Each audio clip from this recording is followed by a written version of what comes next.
Change हो रही होती है। अब कुछ प्रॉपर्टीज आपको इंटरनल एनर्जी के हवाले से पता होनी चाहिए। ये तो डिपेंडेंस की बात हो गई ना कि डिपेंड किस पे करता है। अब कुछ पॉइंट्स और भी हैं जो हमें एमसीक्यूज सॉल्व करने में हेल्प करते हैं। अब वो पॉइंट्स क्या क्या हैं? क्या इंटरनल एनर्जी स्टेट फंक्शन है? आंसर होगा यस। इंटरनल एनर्जी के बारे में याद रखें कि it is a state function. State function किसे कहा जाता है? स्टेट फंक्शन उसे कहा जाता है कि जो किसी साइक्लिक प्रोसेस के अंदर पाथ के इंडिपेंडेंट होता है। जो स्टेट फंक्शन हमारे पास होगा वो क्या होगा? State function will be independent of path. जैसे हम कंजर्वेटिव फील्ड की बात करते हैं, और अगर ये इंडिपेंडेंट ऑफ पाथ होगा तो ये किस पे डिपेंड करेगा? It will depends on initial and final state only. ये सिर्फ और सिर्फ इनिशियल और जो आपके पास फाइनल स्टेट होगी उस पर डिपेंड कर रहा होगा। अभी से रिलेटेड मैं ग्राफ से आपको समझाता हूं कि इसका एमसीक्यू किस तरह का पूछा जा सकता है।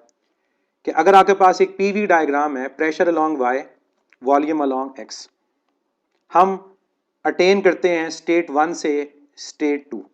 स्टेट 1 के ऊपर आपका प्रेशर P1 है, वॉल्यूम V1 है। स्टेट 2 के ऊपर आपका प्रेशर P2 है, आपका वॉल्यूम V2 है। दो डिफरेंट हमारे पास ग्राफ यहां बनते हैं। एक ग्राफ उसको मैं कह देता हूं A, और एक ग्राफ को मैं कह देता हूं ग्राफ B। क्या कहेंगे? अगर दोनों के अंदर इंटरनल एनर्जी के चेंज की बात करें तो इंटरनल एनर्जी का चेंज ए का और बी का क्या इक्वल होगा या अनइक्वल होगा? और अगर अनइक्वल होगा तो कौन ग्रेटर होगा, क्या ए या बी? जी बिल्कुल इक्वल होगा। उसकी रीजन क्या है कि दोनों का इनिशियल और जो फाइनल पॉइंट है वो सेम है। तो अगर हम यहां पर देखें कि दोनों का इनिशियल पॉइंट और दोनों का फाइनल पॉइंट सेम है, इसका मतलब दोनों की इंटरनल एनर्जी का चेंज इक्वल है।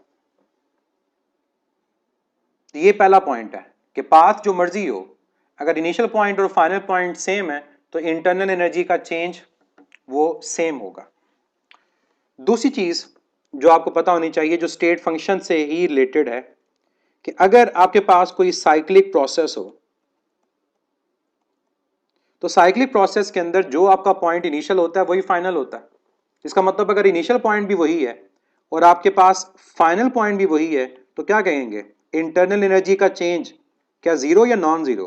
अगर मैं ये एक साइक्लिक प्रोसेस ड्रॉ करता हूं, ये मेरे पास पॉइंट 1 है, ये 2 और ये 3,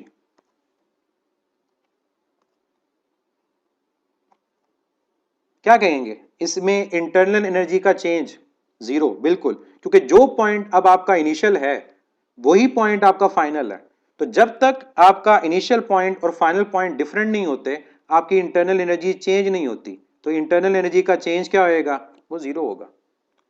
तो ये पहले पॉइंट से रिलेटेड ही है कि स्टेट फंक्शन वो होगा जहां पर इंटरनल एनर्जी पाथ पे डिपेंड नहीं करेगी और हर साइक्लिक प्रोसेस के अंदर इंटरनल एनर्जी का चेंज जीरो होगा। पास पेपर में एक क्वेश्चन था, डिफरेंट साइक्लिक प्रोसेस ड्रॉ हुए थे और वहां पर यह पूछा था कि इन साइक्लिक प्रोसेस में कॉमन चीज क्या है। अगर मैं ये दो बनाता हूं, चाहे उसकी शेप ट्राइंगल है, स्क्वायर है, रेक्टेंगल है, कोई भी है, अगर ये साइक्लिक हैं तो इन दोनों के अंदर कॉमन चीज ये है कि इंटरनल एनर्जी का चेंज जीरो है, यानी जितनी आपकी इनिशियल इंटरनल एनर्जी है उतनी आपकी फाइनल इंटरनल एनर्जी है।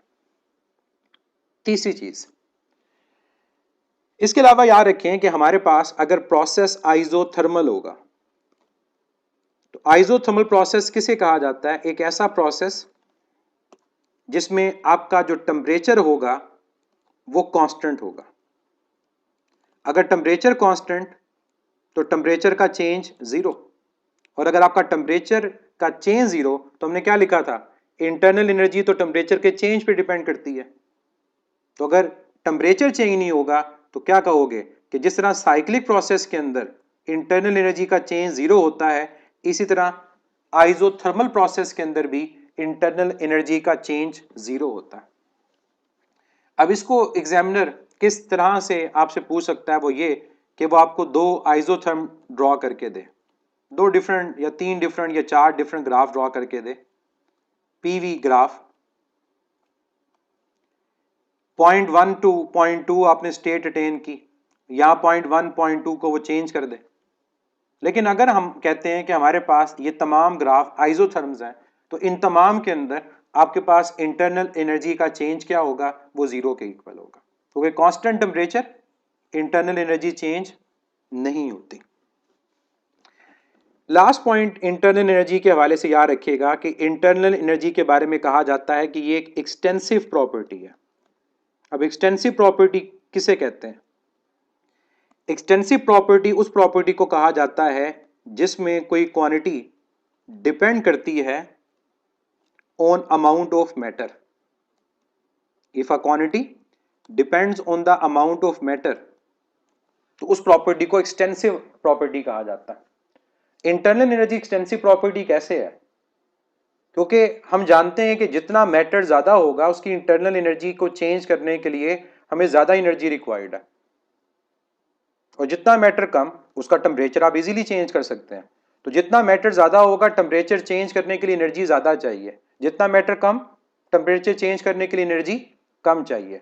तो इंटरनल एनर्जी का ताल्लुक क्वांटिटी ऑफ मैटर से भी होता है कि जितना मैटर ज्यादा होगा उतनी हमारे पास एनर्जी ज्यादा रिक्वायर्ड होगी उसके टेम्परेचर को चेंज करने के लिए। तो ये वो बातें हैं जो आप लोगों ने याद रखनी है इंटरनल एनर्जी के हवाले से। एक और चीज, इंटरनल एनर्जी का जो चेंज होता है वो ग्रेटर देन जीरो कब होता है, और इंटरनल एनर्जी का चेंज लेस देन जीरो कब होता है? बड़ी आसान सी बात है।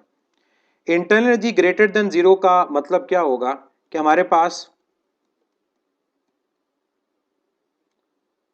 इंटरनल एनर्जी का चेंज पॉजिटिव आ रहा है, और लेस देन जीरो तब कोई चीज होती है जब वैल्यू हमारे पास क्या आ रही हो, नेगेटिव आ रही हो।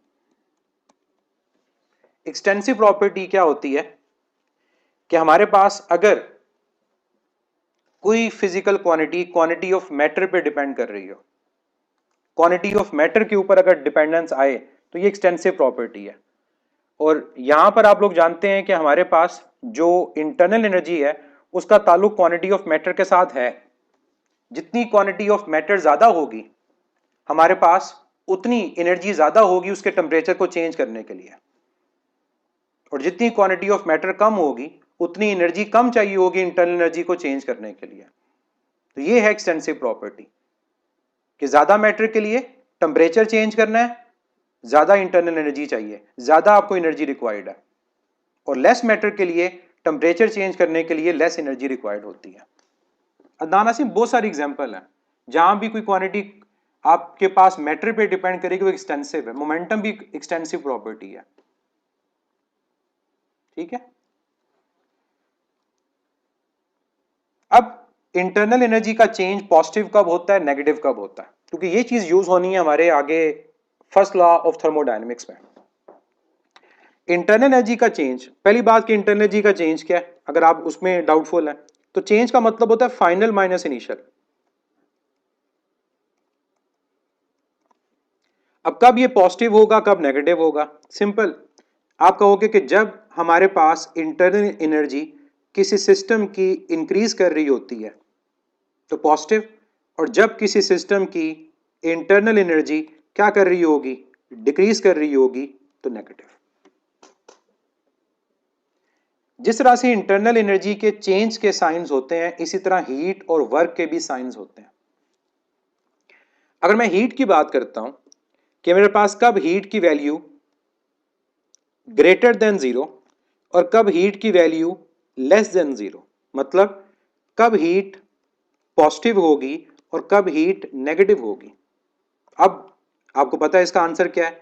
जब हम किसी सिस्टम को हीट देते हैं, heat given to the system, तो वो पॉजिटिव ली जाती है, क्योंकि हीट किसी सिस्टम को देने से उसकी इंटरनल एनर्जी बढ़ती है। तो अगर इंटरनल एनर्जी का चेंज पॉजिटिव तो हीट भी पॉजिटिव आएगी।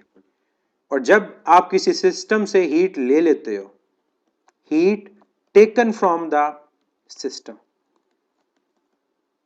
तो ये क्या होती है, ये नेगेटिव ली जाती है। Third one, work done. जो वर्क डन है उसका कॉन्सेप्ट केमिस्ट्री से डिफरेंट है, रीजन रेफरेंस ऑफ फोर्स है। हम जिस तरह से कहते हैं ना कि अगर एक बॉडी को लिफ्ट करें तो अप्लाइड फोर्स का वर्क डन पॉजिटिव होगा, वेट का नेगेटिव होगा, लेकिन वर्क डन तो है, किस फोर्स की वजह से है वो मैटर करता है। इसी तरह से हम केमिस्ट्री के अंदर जब वर्क पढ़ रहे होते हैं तो डिफरेंट एक रेफरेंस से पढ़ रहे होते हैं, और फिजिक्स के अंदर, मैकेनिक्स के अंदर हम डिफरेंट रेफरेंस ऑफ फोर्स से वर्क की बात कर रहे होते हैं। अब वर्क की वैल्यू ग्रेटर देन जीरो और वर्क की वैल्यू लेस देन जीरो कब होगी, यानी कब वर्क डन पॉजिटिव होगा और कब वर्क डन नेगेटिव होगा, ये भी आपको पता है कि जब work done by the system होगा, यानी सिस्टम हमारे लिए काम करे, एक गैस एक्सपैंड होती है जब हीट देते हैं तो ये work done by the system है, ये पॉजिटिव है। और जब हमारे पास work done on the system होगा, हम एक गैस सिलेंडर के ऊपर लोड अप्लाई कर देते हैं, वो कंप्रेस होती है, तो फिर उस केस में हमारा जो वर्क डन होगा वो क्या लिया जाएगा, वो नेगेटिव लिया जाएगा। तो ये साइंस आप लोगों ने याद रखने हैं, एनर्जी के चेंज के, हीट के और वर्क के। अगर ये साइन आपको पता है तो फर्स्ट लॉ ऑफ थर्मोडायनेमिक्स का कोई भी क्वेश्चन आए आप उसको इजीली सॉल्व कर सकते हैं, उसमें कोई गलती के चांसेस नहीं होते। अब मैं आपसे एक बात पूछता हूं, वर्क डन किसी थर्मोडायनेमिक सिस्टम में कैसे कैलकुलेट किया जाता है? किसी भी थर्मोडायनेमिक सिस्टम के अंदर जब हम वर्क की बात करते हैं तो वर्क को फाइंड करने के लिए हम प्रेशर को चेंज इन वॉल्यूम से मल्टीप्लाई करते हैं। अब चेंज इन वॉल्यूम का मतलब होता है कि फाइनल वॉल्यूम और इनिशियल वॉल्यूम का डिफरेंस। अब ऊपर जो मैंने वर्क के साइंस लिखे हैं, अब यहां से देख सकते हैं कि जब गैस हमारे पास एक्सपैंड करेगी, फाइनल वॉल्यूम ज्यादा, वर्क डन पॉजिटिव, और जब गैस कंप्रेस होगी, final volume come, change in volume negative, तो वर्क डन भी क्या है, नेगेटिव है। अब ये जो हमारे पास फार्मूला है, इससे रिलेटेड क्वेश्चन न्यूमेरिकल तो ठीक है, आप इजीली कर सकते हो कि यहां प्रेशर और चेंज इन वॉल्यूम की वैल्यू पुट करो, वर्क डन कैलकुलेट हो जाएगा। लेकिन हमें यहां पर याद रखना है ग्राफिकल रिप्रेजेंटेशन, कि अगर ग्राफ होगा P और V का, तो P और V के ग्राफ के अंदर आपका एरिया किसके इक्वल आएगा, वर्क डन के। अगर मैं ये ग्राफ ड्रॉ करता हूं कि यहां मेरा ये इनिशियल वॉल्यूम है और ये मेरा फाइनल वॉल्यूम है, तो ये ओवरऑल चेंज इन वॉल्यूम है, और ये अलॉन्ग वाई एक्सिस क्या है, ये प्रेशर है। तो मैं इस ग्राफ के अंदर अगर एरिया को कैलकुलेट करूंगा, area under the PV pressure volume graph towards volume axis, ये बात याद रखनी है, टुवर्ड्स वॉल्यूम एक्सिस, तो ये किसके इक्वल आएगा, ये वर्क डन के इक्वल आएगा। इसी ग्राफ के अंदर वॉल्यूम को अलॉन्ग वाई, प्रेशर को अलॉन्ग एक्स ले लेते हैं। मैं ग्राफ अब भी ड्रॉ करता हूं स्ट्रेट लाइन, तो मुझे बताएं कि अब जो एरिया अंडर द ग्राफ होगा, क्या वो जीरो होगा या नॉन जीरो होगा?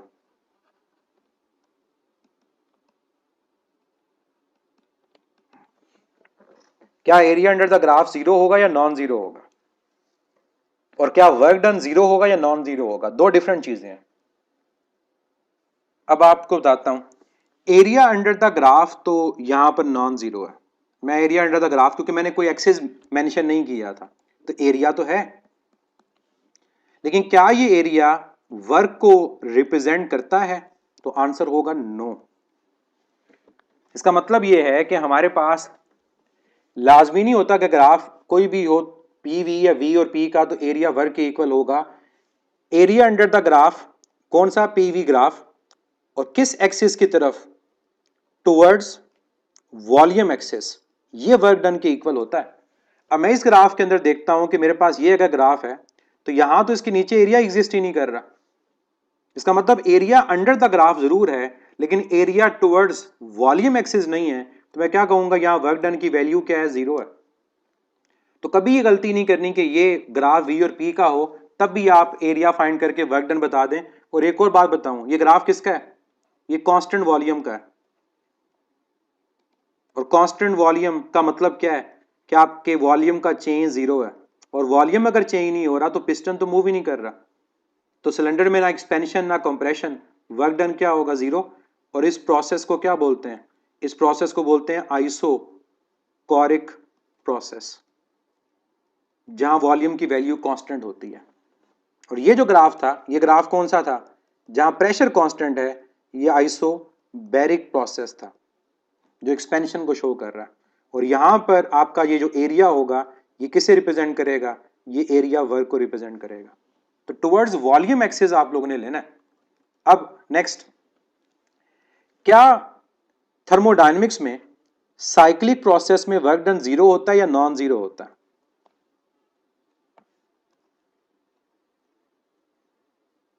क्या थर्मोडायनेमिक्स में अगर एक साइक्लिक प्रोसेस हो, क्या वर्क डन जीरो होता है या नॉन जीरो होता है?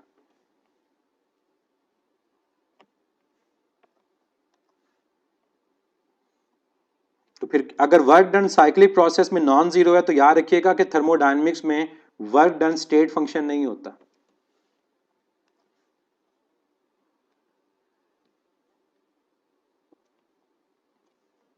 जी, सबका आंसर ठीक है, work done is non zero. तो थर्मोडायनेमिक्स में याद रखें कि अगर पीवी डायग्राम ड्रॉ करें तो साइक्लिक प्रोसेस में आपका वर्क डन जीरो नहीं होता, क्योंकि अगर आपने ये कह दिया ना कि वर्क डन जीरो है, इसका मतलब होगा कि फिर इंजन तो काम ही नहीं करते, क्योंकि इंजन की जो एफिशिएंसी है वो तो हम देखते ही उस ग्राफ से हैं। अगर आप इंजन के अंदर कह देते हो कि हमारे पास साइक्लिक प्रोसेस होता है और वर्क डन जीरो है, तो एफिशिएंसी होती है output work over input heat. तो अगर आपने ये कह दिया कि साइक्लिक प्रोसेस में वर्क डन जीरो है, फिर इंजन की एफिशिएंसी क्या हो गई, जीरो। तो ये तो बात गलत है, फिर आपका कोई इंजन है ही नहीं जो काम करता हो, उसका तो आउटपुट ही जीरो होगा।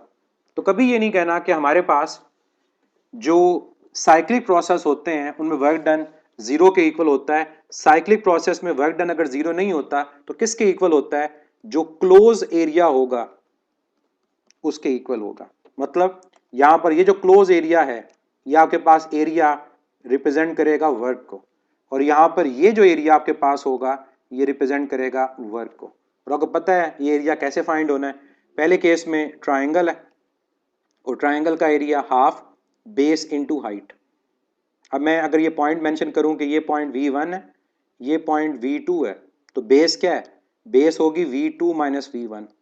हाइट, अगर ये पॉइंट P1 है और ये पॉइंट P2 है, तो हाइट क्या होएगी, P2 माइनस P1। तो जो भी वैल्यूज होंगी पुट करेंगे, आपका आंसर आ जाएगा।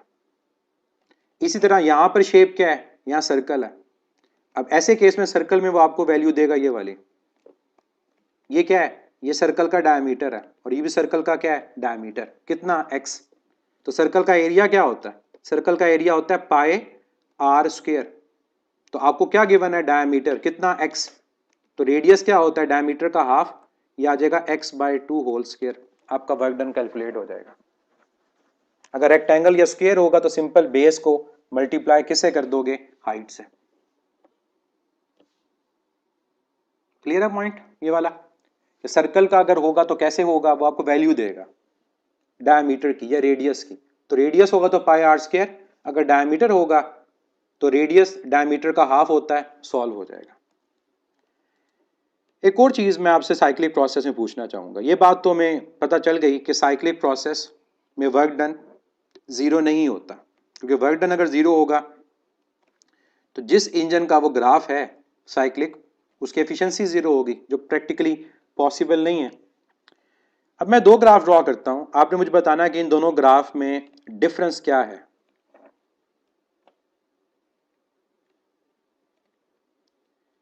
एक ये ग्राफ मैं ड्रॉ करता हूं और सेम वेरिएबल्स के साथ मैं दूसरा ग्राफ ये ड्रॉ करता हूं,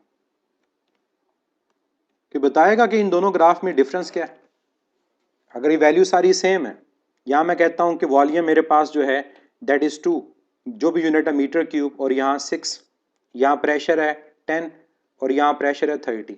सेम वैल्यूज यहाँ लेता हूँ, 2, यहाँ 6, यहाँ 10 और यहाँ 30।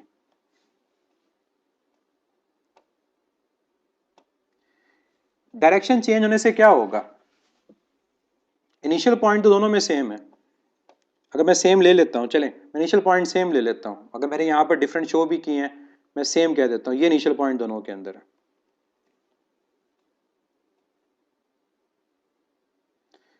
इन दोनों में डिफरेंस ये है कि एक में work done by the system है, एक में work done on the system है।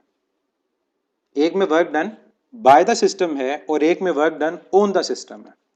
अब मुझे आप लोग बताओ कि इनमें से किस में work done on the system है और किस में work done by the system है। किस में work done by the system है और किस में work done on the system है। वन में work done on the system और टू में work done by the system. चलें आपको एक शॉर्टकट बता देता हूं, फिर वेरीफाई भी कर देता हूं। अगर आपका जो साइक्लिक प्रोसेस है, अगर आपका जो साइक्लिक प्रोसेस है वो क्या हो, वो आपके पास एंटी क्लॉकवाइज हो, जो नजर आपको आ रहा है कि यहां पर से एंटी क्लॉकवाइज आपका साइक्लिक प्रोसेस है।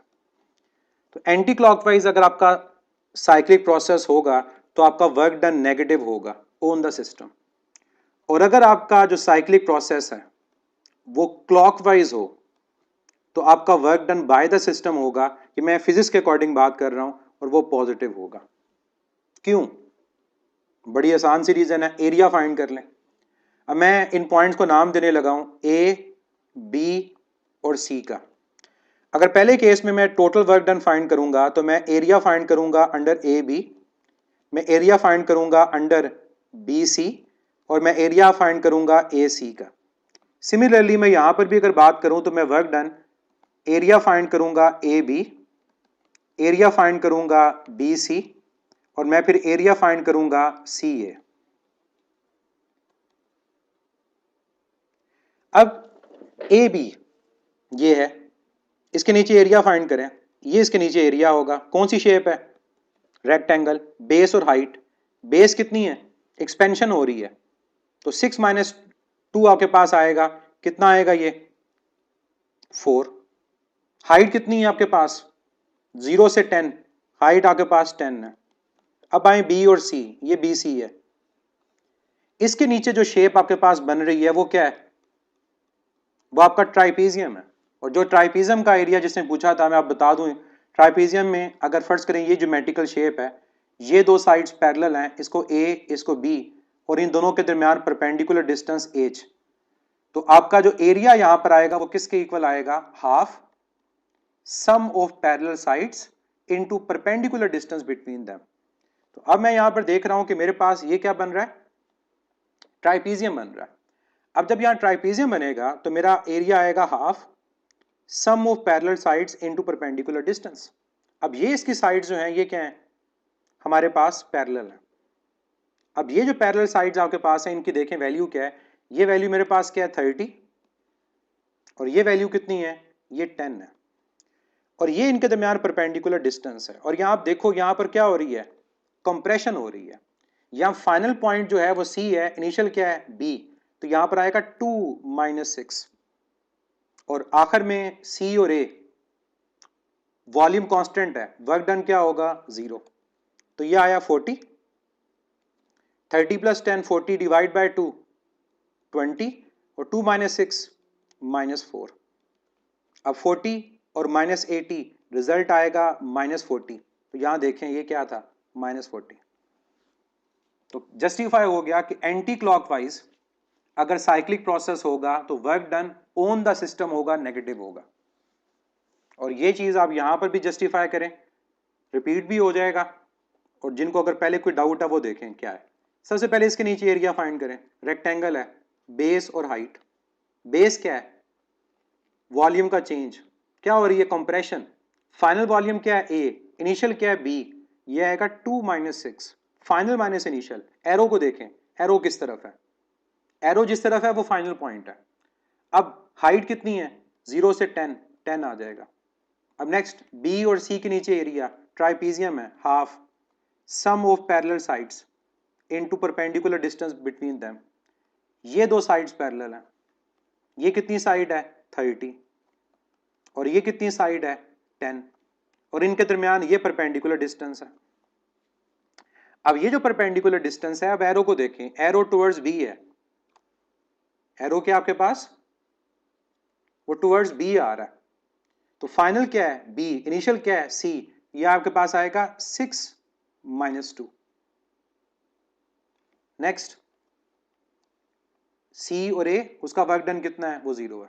अब यहां पर वैल्यू आप पुट करें तो आपके पास क्या आएगा? 2 माइनस 6 -4, ये आपके पास आ गया -40, और इसका एरिया अब भी आपके पास क्या आएगा जैसे पहले आया था, 40 डिवाइड बाय 2 20, 20 इंटू 4 80। अब रिजल्ट जो आया वो +40 आया, ये +40, ये पॉजिटिव वर्क डन। तो मतलब अगर दो एक जैसे साइक्लिक प्रोसेस हों, दोनों का एरिया इक्वल है, दोनों का वर्क डन इक्वल है, लेकिन साइंस इक्वल नहीं है, एक में work done by the system है और एक में work done on the system है, तो क्या शॉर्टकट याद रखना है, ये एंटी क्लॉकवाइज अगर साइक्लिक प्रोसेस हो तो वर्क डन नेगेटिव होगा फिजिक्स में, और अगर आपके पास क्लॉकवाइज होगा तो वर्क डन पॉजिटिव होगा। कि आप लोगों का एंटी क्लॉकवाइज का वर्क डन नेगेटिव क्यों आता है, क्लॉकवाइज का वर्क डन पॉजिटिव क्यों आता है, ये जो दोनों मेथड मैंने बताए हैं सिर्फ जस्टिफाई करने के लिए बताए हैं। जो आपका शॉर्टकट होगा वो तो सिंपल होगा कि यहां भी वर्क डन ट्राइंगल का एरिया और यहां भी वर्क डन ट्राइंगल का एरिया। ट्राइंगल में दोनों में बेस कितनी है 4, हाइट कितनी है आपके पास 20, आंसर यहां भी 40 आएगा, आंसर यहां भी 40 आएगा। फिर आप ये देखोगे क्या पॉजिटिव या नेगेटिव, अगर एंटी क्लॉकवाइज है तो नेगेटिव और क्लॉकवाइज है तो पॉजिटिव। तो मेथड यही है जो नीचे वाला है, ऊपर सिर्फ समझाने के लिए कि कैसे ये चीज आप लोग जस्टिफाई करते हो क्लॉकवाइज एंटी क्लॉकवाइज, कि कभी अगर भूल भी जाता है ना या किसी को समझाना पड़ता है तो आप उसको समझा सकते हो कि कैसे ये आया है। अब हम ये तमाम बातें जो कर चुके हैं इसको अब कंक्लूड करेंगे फर्स्ट लॉ ऑफ थर्मोडायनेमिक्स में, क्योंकि जो साइंस हमने पढ़े हैं इनको पढ़ने का मकसद फर्स्ट लॉ ऑफ थर्मोडायनेमिक्स के जो डिफरेंट न्यूमेरिकल क्वेश्चंस होते हैं उनको सॉल्व करना।